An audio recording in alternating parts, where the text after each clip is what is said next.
Bagaimana kabarnya hari ini Bapak Ibu? Sukacita? Luar biasa? Aman hidup? Aman hidup. Aman ya, puji Tuhan. Wow. Oke.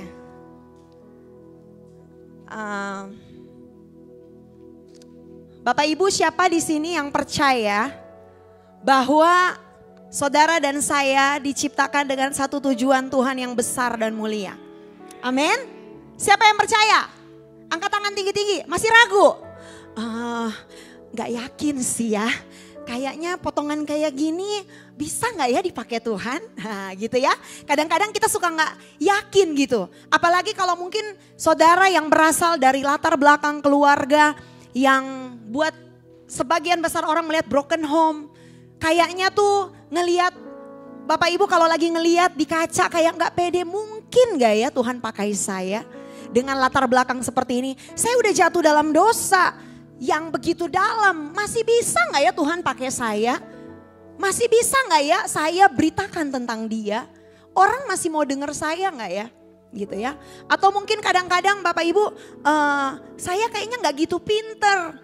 Ya, kalau saya ngomong kira-kira orang mau dengerin saya gak ya kalau saya beritain tentang Yesus? Apakah mungkin kalau saya dipakai sama Tuhan? Kita buka sama-sama firman Tuhan Efesus pasal 2 ayat 10. Efesus pasal 2 ayatnya yang ke-10. Oke. Sudah ketemu semuanya? Sudah? Lemes amat? Sudah ketemu semuanya? Gitu dong. Lagi, sudah ketemu semuanya? Gitu dong Bapak Ibu. Aduh ya. Yuk kita baca sama-sama ya. 1, 2, 3. Karena kita ini diciptakan dalam Kristus Yesus untuk melakukan pekerjaan baik yang dipersiapkan Allah sebelumnya. Ia mau supaya kita hidup di dalamnya. Katakan amin. Karena kita ini buatan Allah. Amin. Diciptakan dalam Kristus Yesus. Siapa di sini yang udah percaya Tuhan Yesus? Boleh angkat tangan tinggi-tinggi. Sudah. Saudara percaya bahwa sekarang ini engkau ada dalam Yesus dan Yesus dalam engkau? Amin. Percaya saudara? Apa perlu ini lagi sama Pak Gembala? Apa namanya tuh, belajar lagi ya? Yakin ya saudara? Katekisasi lagi, baptis lagi dong ya. Ya, percaya saudara bahwa saudara dan saya adalah ciptaan yang baru di dalam Kristus. Dengan satu tujuan. Apa saudara? Apa? Melakukan pekerjaan baik yang dipersiapkan Allah sebelumnya. Ia mau supaya kita hidup di dalamnya. Bapak Ibu, kalau kita baca di sini kita hanya akan melihat satu kata, pekerjaan baik. Baik itu seperti apa? Gitu kan pertanyaannya ya. Tuhan katanya udah pilih saya. Saya diciptakan dengan satu tujuan, untuk melakukan pekerjaan baik. Tapi pekerjaan baik itu pekerjaan yang seperti apa sih? Gitu ya. Kalau kita baca dari Alkitab, kita bahasa Indonesia memang terjemahan itu terbatas ya Bapak Ibu ya. Tapi kalau kita mau lihat dari akar katanya, itu yang saya pelajari dari bahasa aslinya itu namanya ergon. Mereka pakai kata ergon kalos atau ergon agatos. Ya Bapak Ibu, yang berarti bahwa perbuatan yang bermanfaat, perbuatan yang terpuji, perbuatan yang mengagumkan. Amin Bapak Ibu. Jadi kalau di Alkitab ditulis kita dipanggil untuk melakukan perbuatan baik, artinya kita dipanggil sama Tuhan di dalam Kristus untuk hidup kita itu jadi berkat. Nah, simpelnya seperti itulah Bapak Ibu, ya. Hidup kita jadi berkat. Nah, ayat ini kalau kita lihat, boleh tolong buka David di Matius 9 ayat 35. Matius 9 ayat 35 saya bacakan bagi Bapak Ibu. Lalu Yesus duduk di situ. Lalu Yesus duduk dan memanggil ke-12 murid itu, katanya, saya bukanya Markus. Matius 9 ayat 35 di sana dikatakan, demikianlah Yesus berkeliling ke semua kota dan desa, ia mengajar dalam rumah-rumah ibadat dan memberitakan Injil kerajaan sorga serta melenyapkan segala penyakit dan kelemahan. Bapak Ibu, kata ergon kalos, ergon agatos itu artinya mengandung arti yang sama dengan ini. Jadi pekerjaan baik yang tadi kita baca di Efesus 2 ayat 10 itu mengandung arti ini saudara. Memberitakan Injil, melenyapkan segala sakit penyakit dan kelemahan, dan mengajar. Pokoknya segala perbuatan yang bermanfaat. Amin saudara, perbuatan yang berguna saudara jadi berkat. Untuk itulah saudara dan saya dipanggil. Amin saudara, untuk kita bisa membawa dampak. Amin. We are called to do the good work. Amin saudara. Nah, Yesus juga ketika datang ke dunia dia punya satu tujuan. Untuk apa? Menyelamatkan setiap orang-orang yang terhilang. Dia mau menyelamatkan orang yang terhilang. Tapi Bapak Ibu sebelum kita sampai pada level di mana Tuhan mau pakai kita to do the good work. Untuk melakukan pekerjaan baik. Itu enggak tiba-tiba. Amin saudara. Itu enggak tiba-tiba waktu saudara misalnya terima Tuhan Yesus. Saudara langsung tiba-tiba bisa gitu. Enggak. Ada yang namanya proses demi proses. Amin. Even Jesus juga diproses. Amin saudara. Yesus pun diproses. Karena apa Bapak Ibu? Proses itu kemarin saya kutip apa yang dikatakan oleh Series. Potensi terbaik kita muncul ketika kita dihancurkan. Potensi terbaik kita itu hanya muncul ketika kita mau dihancurkan. Amin. Dihancurkan tuh seperti apa sih Bapak Ibu? Yaitu yang sedang mungkin hari-hari ini Bapak Ibu sebagai orang percaya alami. Pergumulan, bergumul dengan sakit penyakit, bergumul dengan masalah rumah tangga, bergumul dengan usaha, bergumul dengan pelayanan, bergumul dengan pekerjaan. Itu semua adalah hal yang memang harus dilalui. Karena apa? Saudara dipanggil untuk melakukan pekerjaan baik, itu enggak tiba-tiba terjadi. Amin. Karena proses seperti yang tadi saya bilang, itu memunculkan potensi terbaik kita. Memunculkan the best version of you. Amin. Versi terbaik dirimu. Itu justru keluar ketika saudara dimurnikan. Seperti emas dia akan bernilai ketika dia dibakar, ketika dia dimurnikan. Amin. Yesus juga ngalamin yang sama. Kita buka di Matius pasal 4. Kita mau belajar sama-sama hari ini dari Tuhan Yesus. Kita buka, bukan Matius, Lukas pasal 4. Ya, kita buka Lukas pasal 4, Bapak Ibu. Kita lihat di sana itu, kita nggak akan baca satu pasal ini, saya akan ambil beberapa ayat. Tapi kalau Bapak Ibu lihat di situ setelah Yesus dibaptis dan memulai pelayanannya, Yesus ngalamin pencobaan di padang gurun. Itu ada di ayat 1 sampai 12. Bapak Ibu bisa baca di rumah nanti. Atau mungkin sudah hafal ceritanya ya. Tentang pencobaan di padang gurun udah hafal di luar kepala ya Bapak Ibu ya. Yesus juga ngalamin di proses. Kita lihat Bapak Ibu bahwa proses itu tidak bisa kita skip. Amin saudara. Amin. Gak bisa kita bilang cepetin dong Tuhan gitu. Karena Tuhan tahu kapan waktu yang tepat. Amin.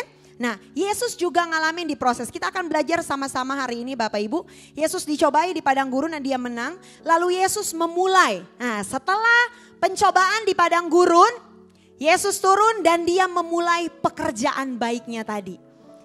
Di ayat 14. Di ayat 14 di sana dikatakan dalam kuasa roh, Lukas 4 ayat 14, dalam kuasa roh kembalilah Yesus ke Galilea dan tersiarlah kabar tentang dia di seluruh daerah itu. Sementara itu ia mengajar di rumah-rumah ibadat di situ dan semua orang apa? Memuji dia. Lihat saudara, waktu Yesus sudah lewatin prosesnya, dia turun, dia mulai mengajar, dia mulai menjalani panggilannya. Tujuannya untuk dia datang ke dunia, melakukan pekerjaan baik, memberitakan Injil, menyembuhkan yang sakit.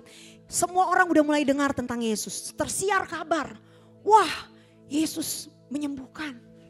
Ya, Tuhan Yesus mengajar di rumah-rumah ibadat, orang terkagum-kagum. Karena gak ada yang seperti ini sebelumnya kami dengar.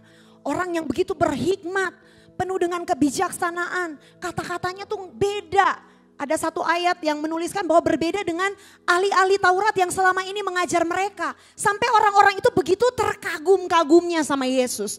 Dan berita tentang Yesus tersebar di mana-mana. Dan dikatakan di ayat 15, semua orang memuji Dia.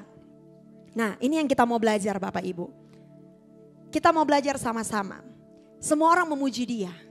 Tapi kemudian kalau kita baca dari ayat 16 sampai ayat 30, di situ perikopnya Yesus ditolak di Nazaret. Ini kontras ya saudara ya. Di daerah yang lain Yesus dipuji-puji.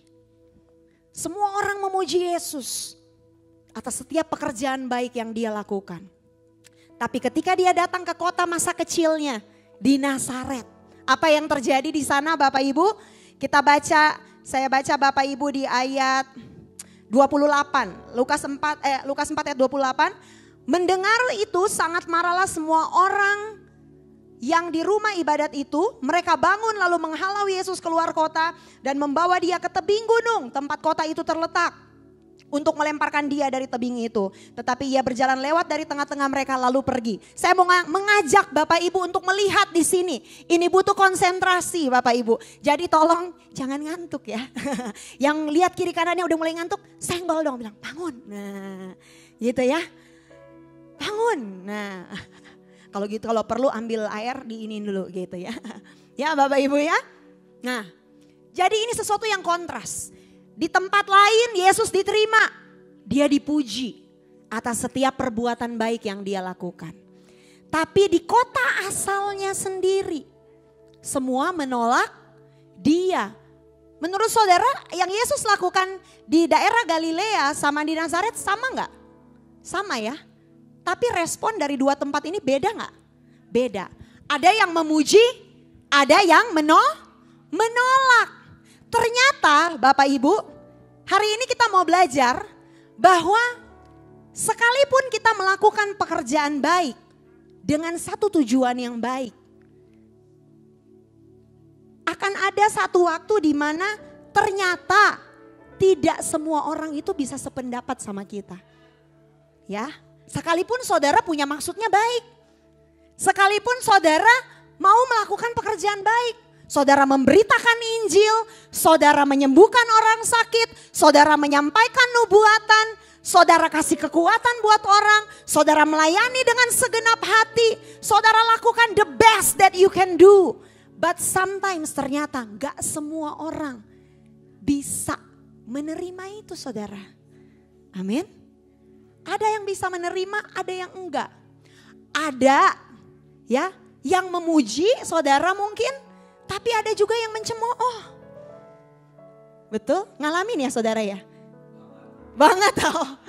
Yang paling depan udah bersaksi duluan ya. Ngalamin gak saudara? Ini dia yang kita mau belajar sama-sama. Emang paling tepat belajarnya dari Yesus ya. Amin. Dia teladan yang paling sempurna. Kalau hari-hari ini yang sedang saudara alami. Entah itu dalam pekerjaanmu, entah itu dalam pelayananmu, entah itu dalam keluargamu, dalam pelayanan saudara sekalipun. Saudara mungkin sedang berusaha melakukan yang terbaik. Saudara lagi on fire. Aku mau kasih yang terbaik buat Tuhan. Aku mau melayani. Lakukan A, B, C, D sampai Z. Tapi kemudian ada yang bisik-bisik. Ih, kok dia gitu sih? Gitu ya. Pencemooh mulai muncul. Itu sesuatu yang Yesus aja ternyata ngalamin loh saudara. Jadi jangan sedih ya. Jangan sedih ya. Yesusmu sudah lebih dulu ngalamin. Amin. Karena itu hari ini kita mau belajar sama-sama dari Dia. Saudara, ternyata penerimaan gak buat Yesus terbuai. Tapi penolakan juga gak buat Yesus trauma.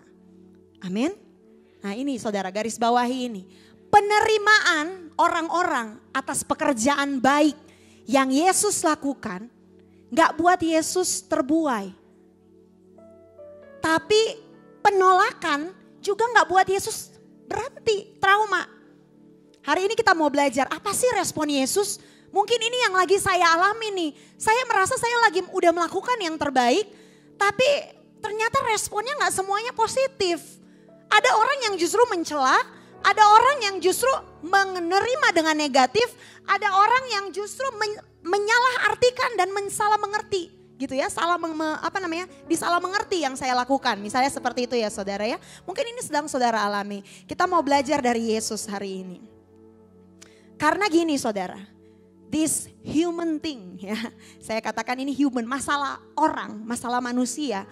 Ini sesuatu yang kelihatannya cuman masalah orang kok gitu ya. Tapi ternyata ini kalau nggak direspon dengan benar, ini kalau nggak direspon dengan benar itu bisa menghambat langkah kita. Betul nggak saudara? Mungkin saudara juga udah ngalamin. Saudara ngerti sampai di sini?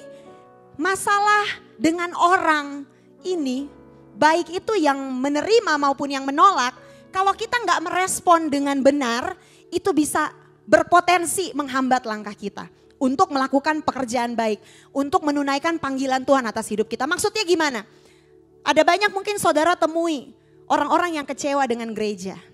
Dia merasa dia sudah melayani, tapi kemudian bentrok dengan satu teman pelayanan.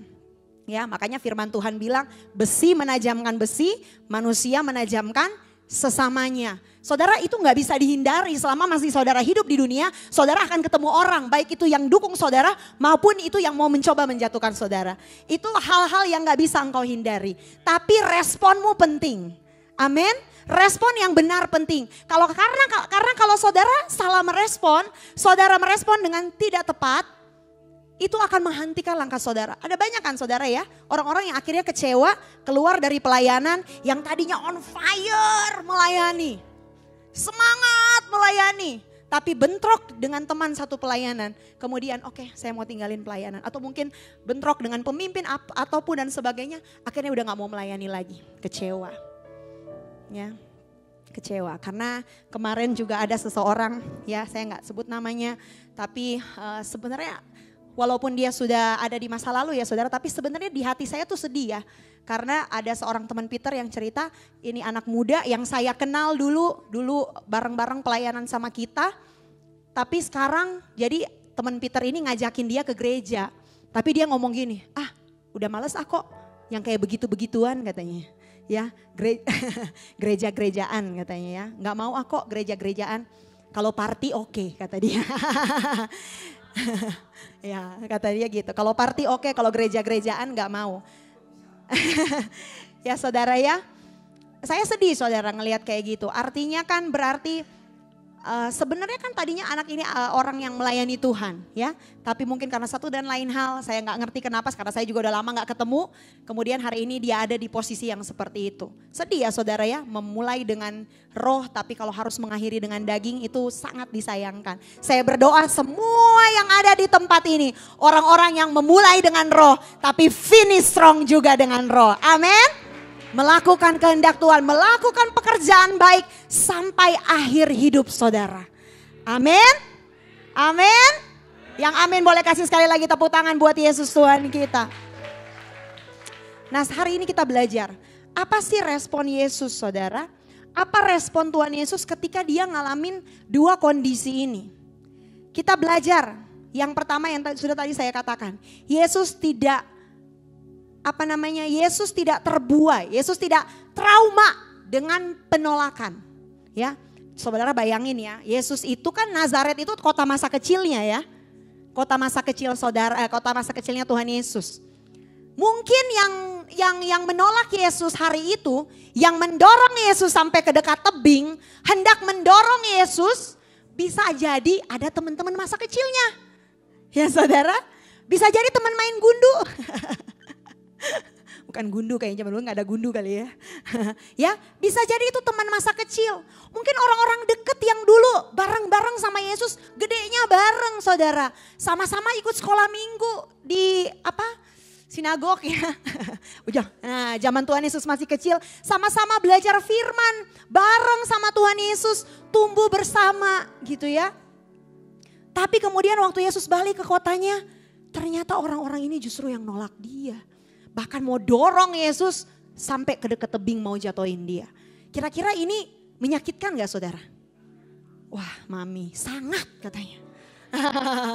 Pengalaman pribadi ya. Ya saudara, Ini sesuatu yang menyakitkan. Kadang-kadang orang yang mungkin dekat sama kita, orang yang kita percaya, orang yang saudara percaya adalah orang yang justru mau jatuhin saudara. Adalah orang yang justru mengkhianati saudara. Nah, ini yang tadi saya katakan saudara. Kalau ini gak direspon dengan benar, engkau akan kecewa dan akhirnya meninggalkan panggilanmu. Bisa jadi saudara. Tapi hari ini kita belajar dari Yesus. Apa yang Yesus lakukan di sana? Apa Yesus kemudian, aduh gak usah deh, ini aja udah ditolak. Kadang-kadang kan kita suka kayak gitu ya, ada gak yang kayak gitu saudara? Sekali udah ditolak, udahlah gak usah lah. Sekali mungkin saudara kasih pendapat, pendapatmu gak didengar, saudara langsung udahlah ngapain. Nah seperti yang saya alami ini kemarin. Ya, nanti saya cerita deh saudara ya. Yesus itu gak jadi kecewa dan kemudian stop. Amin saudara. Apa yang Yesus lakukan? Dia terobos kerumunan itu dan dia tinggalkan. Artinya Yesus gak diem lama-lama di tempat itu. Saudara, mungkin memang ada banyak orang yang hari ini nolak saudara. Mungkin ada banyak orang yang hari ini mengkhianatimu. Ada banyak orang yang ingin sekali melihat kejatuhan saudara. Walaupun saudara punya maksud melakukan pekerjaan baik. Orang seperti itu akan selalu ada. Tapi hari ini kita belajar dari respon Yesus apa? Yesus tidak terjebak di dalam sana. Amin. Dia gak menjadi trauma dan berhenti. Yesus terobos kerumunan itu. Dia pindah lagi ke kota yang lain. Keren gak Tuhan kita ya? Mentalnya baja. Saya harus belajar kayak dari Tuhan Yesus nih. Ya saudara ya. Tuhan Yesus benar-benar apa ya? Bukan karena jangan bilang gini ya saudara ya. Jangan bilang jelas lah dia kan Tuhan. Jangan lupa saudara, waktu dia ada saat itu dia manusia. Ya, saat itu Yesus 100% dia manusia sejati. Dia bisa ngerasain kecewa, dia bisa ngerasain marah. Tapi apakah itu yang Yesus lakukan? Apakah Yesus berhenti karena rasa kecewa? Kurang ajar nih, ini teman masa kecil nih. Ini teman yang tumbuh bareng, sekolah minggu bareng, belajar bareng. Dia mau ngedorong, mau jatoin ke tebing. Gitu, Yesus kepahitan gak saudara? Enggak, Yesus enggak kepahitan. Dia maju, dia terus melakukan pekerjaan baik. Apa yang Bapa percayakan, Yesus terus kerjakan. Dia menyembuhkan orang sakit, dia bangkitkan orang mati. Dia melepaskan orang-orang yang terikat dengan roh jahat. Dia memberitakan Injil di rumah-rumah ibadat. Enggak satupun yang bisa menghentikannya saudara, amin. Kemudian yang kedua, itu respon Yesus terhadap orang yang menolak. Nah sekarang kita mau lihat. Kalau sama orang yang menerima, respon Yesus gimana? Kadang-kadang gini saudara. Kalau kita diterima, lebih gampang gak buat stay? Betul ya? Kalau orang tolak kita, gampang buat kita tinggalin. Ya udah tinggalin aja. Gak diterima ya udah tinggalin, cari tempat lain gitu ya. Ngambek ceritanya ngambek gitu kan. Nah saudara ya. Tapi kalau sama yang menerima, ini justru zona nyaman saudara. Ya udah sini aja deh. Di sini saya diterima, kayak tadi yang kita baca, di sini saya dipuji. Semua orang memuji Yesus. Kayaknya lebih enak di sini deh. Kalau aku melayani, semua orang tuh merespon dengan positif. Ya, semua memuji, semua mau dengar gitu kan. Kayaknya lebih gampang buat stay. Betul gak saudara? Lebih gampang stay di tempat kita ditolak, atau lebih gampang stay di tempat kita diterima? Diterima ya, betul ya? Setuju ya saudara? Tapi apa yang Yesus lakukan? Itu terjadi di Kapernaum. Jadi di Nazaret Yesus ditolak, di Kapernaum Yesus diterima. Ya, nah kita lihat sama-sama di sana. Di ayat Lukas pasal 4, ayat 42 sampai 43. Oke, kita baca ya.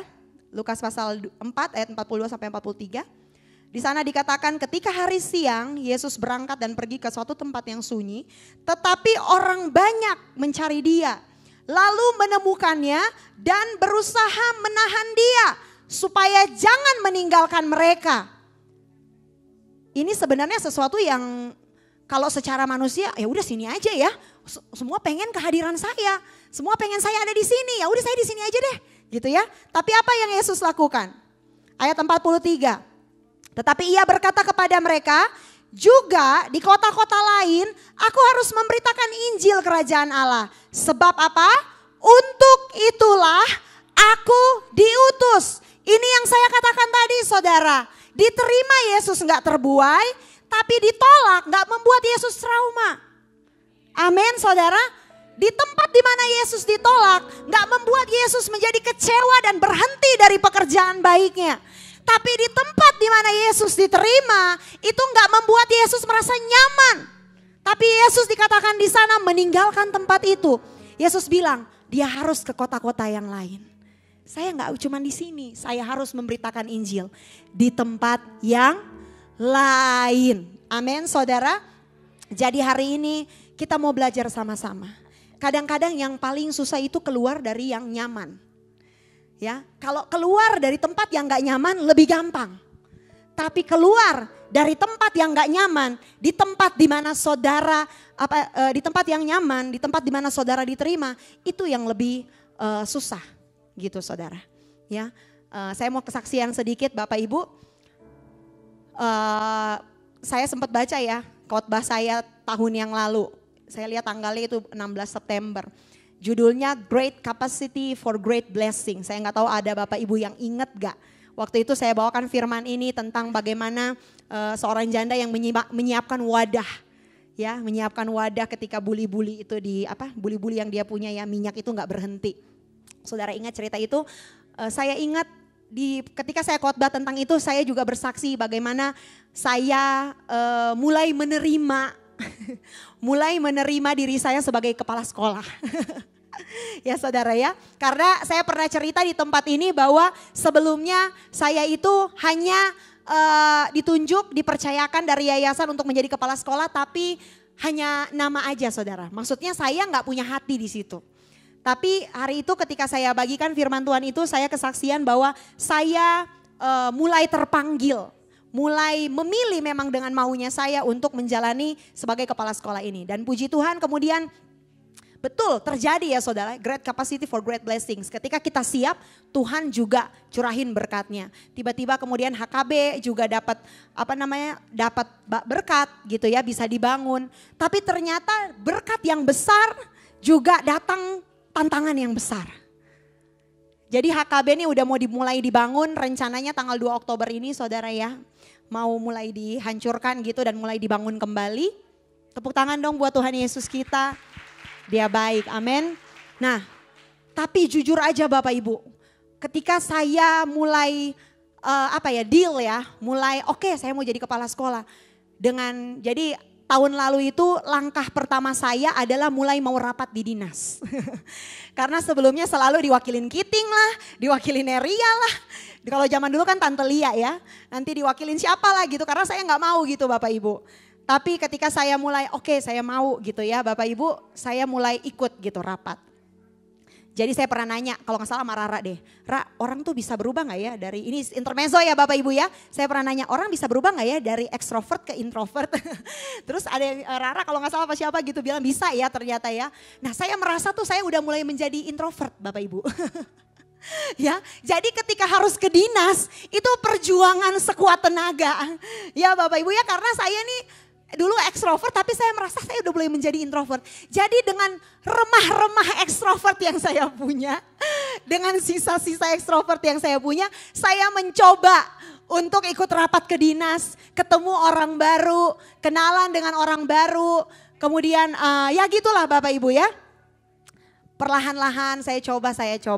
Tapi makin ke sini HKB juga dapat berkat, ternyata tantangannya lebih berat.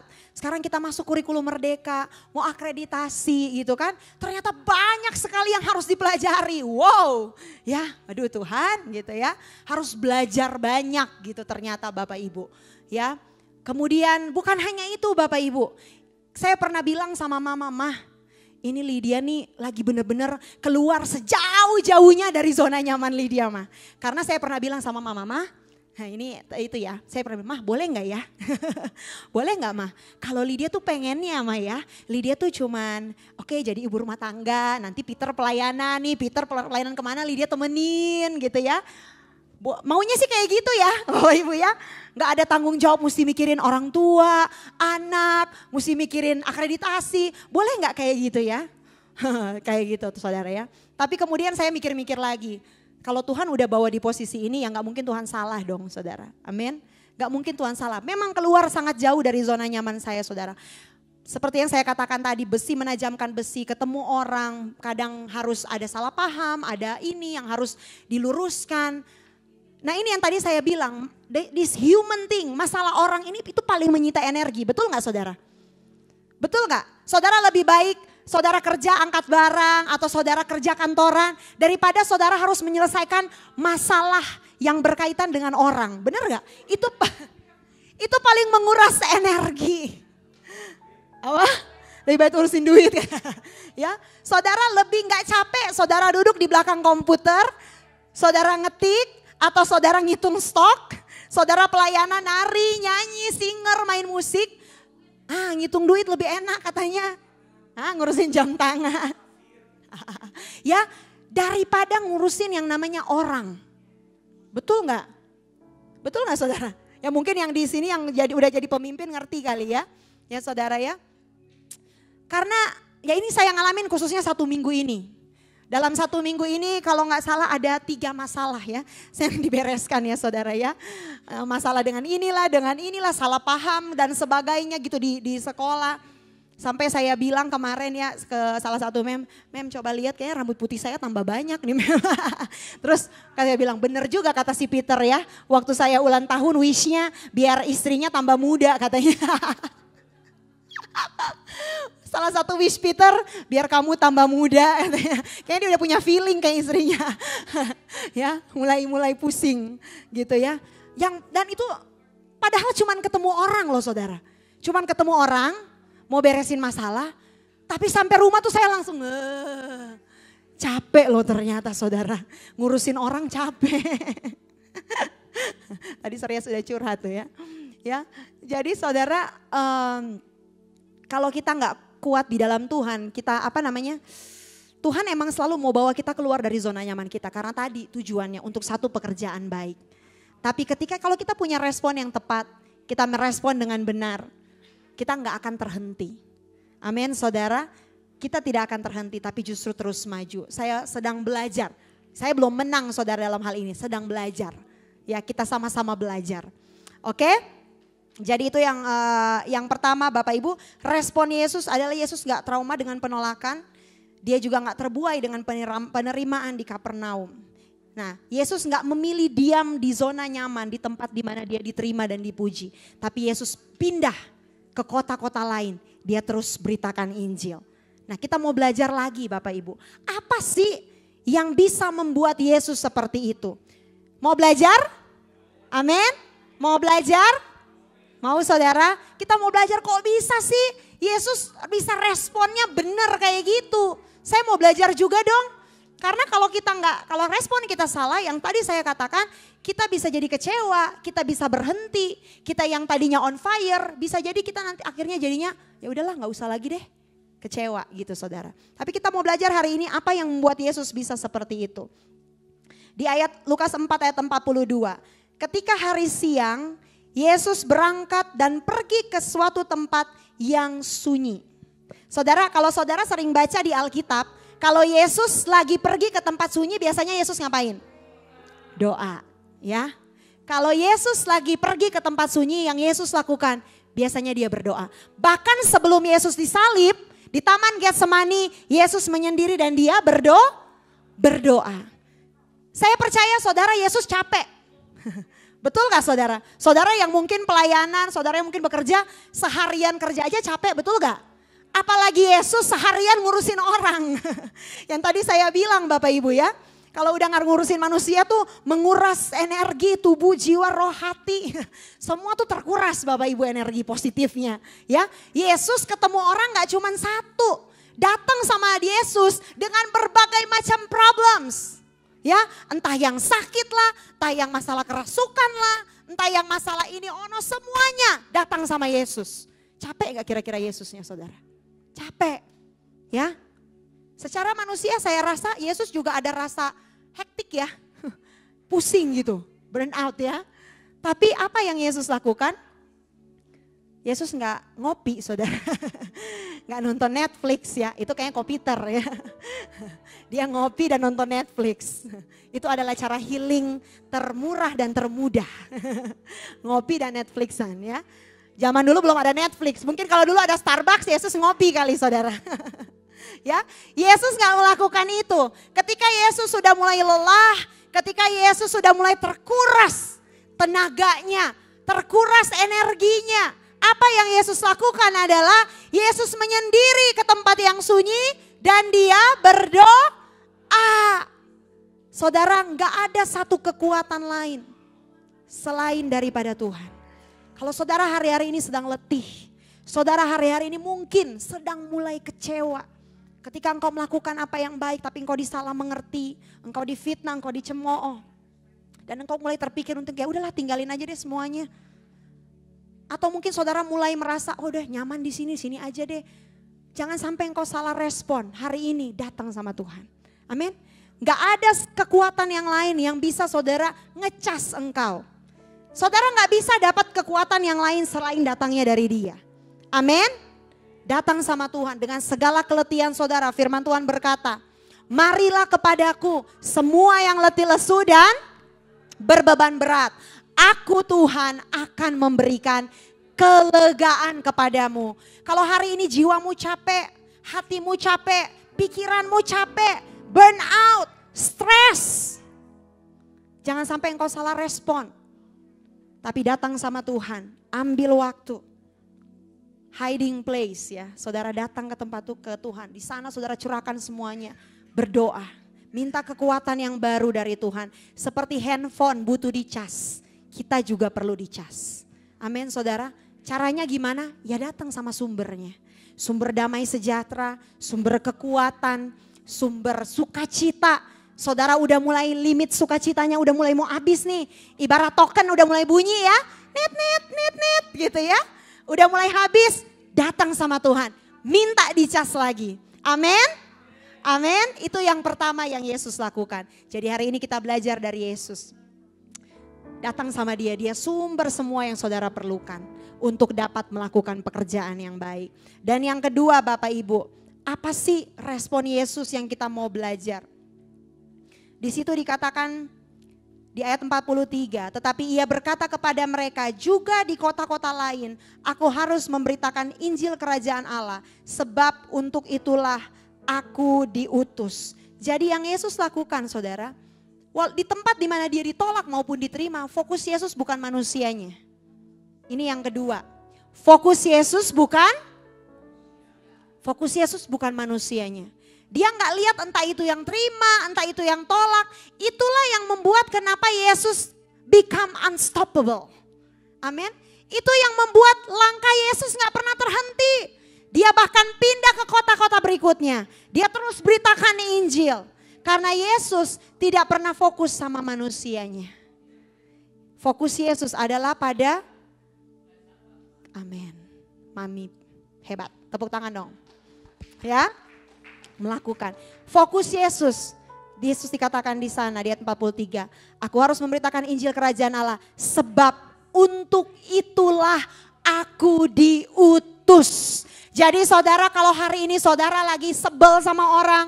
Ini orang kok banyak banget kata-katanya yang melemahkan. Ini orang kok sepertinya mau menghambat langkah kita. Saudara jangan lihat orangnya. Engkau akan capek saudara. Karena orang-orang seperti itu akan terus ada. Yang suka akan selalu ada. Yang gak suka juga banyak saudara. Don't focus on people. Jangan fokus kepada manusia. Fokus sama manusia hanya bikin engkau kecewa. Fokus sama manusia akan menguras energi saudara. Fokus sama manusia hanya akan merusak hati saudara. Dan membuat rohmu jadi padam. Kalau hati udah gak enak, semangat kita udah patah. Kata firman Tuhan itu mengeringkan tulang. Malah jadi sakit kepala lah, darah tinggi lah. Ya kan saudara, karena fokusnya sama manusia. Tapi hari ini yuk kita mau arahkan fokus kita pada panggilan Tuhan atas hidup kita. Saya melayani Tuhan, fokus saya menyenangkan Tuhan. Saya melayani Tuhan, fokus saya adalah untuk melakukan pekerjaan baik sebagaimana Yesus memanggil saya. Orang yang suka akan selalu ada, yang gak suka juga akan banyak. Tapi ketika saudara fokus melakukan kehendak Tuhan, saudara nggak akan terhentikan. You will become unstoppable. Nothing can stop you. Amin, saudara. Tidak ada yang akan bisa menghentikan langkah saudara. Bahkan engkau akan terus maju, terus maju. Engkau akan melangkah ke satu tempat, ke tempat yang lainnya. Engkau akan tidak berhenti memberitakan Injil. Engkau akan terus melayani Dia dengan segenap apa yang engkau punya. Engkau akan menjadi tidak terhentikan. Amin. Engkau akan jadi orang-orang yang tidak terhentikan. Fokus pada panggilan Tuhan atas hidupmu. Karena yang saya pelajari saudara, seperti firman Tuhan katakan besi menajamkan besi, manusia menajamkan sesamanya. Memang orang-orang di sekitar kita itu semacam instrumen ya saudara ya. Yang Yesus pakai untuk membentuk kita juga. Amin. Membentuk kita. Mungkin waktu kita lagi gak sependapat sama si A. Gitu ya, karena kan ada banyak kepala, bisa gak pendapatnya beda-beda? Ya jelas lah saudara, pikirannya bisa beda-beda, pemahamannya bisa beda-beda. Tapi bagaimana kita belajar merendahkan hati? Belajar merendahkan hati, kalau salah ya minta maaf. Kalau salah minta maaf, kalau memang harus dikoreksi, kalau memang harus diperbaiki, ya perbaiki. Ketika kita fokus pada panggilan Tuhan, kita juga tahu bahwa orang-orang di sekeliling kita yang Tuhan izinkan ada, itu sebenarnya yang Tuhan memang mau ada untuk membentuk kita. Amin. Semakin hari semakin serupa dengan Kristus. Untuk apa? Untuk kita melakukan pekerjaan baik sesuai dengan panggilan Tuhan atas hidup kita. Amin. Amin. Dan kita lihat Bapak Ibu, setelah kejadian itu, kalau sebelumnya Yesus hanya memberitakan firman di rumah-rumah ibadat, tambah lama tambah banyak. Ketika Yesus nggak terhentikan, dia terus memberitakan Injil. Sebelumnya cuma di rumah-rumah ibadat saudara. Tapi karena tambah lama tambah banyak. Kemudian semakin banyak orang yang mengikuti Yesus. Akhirnya Yesus melakukan itu semua udah di bukit. Makanya ada khotbah di bukit kan saudara. Di tempat yang terbuka. Amin. Berarti mulai besok kita khotbah di bukit ya. Di Gunung Kasur. Artinya gini Bapak Ibu. Poin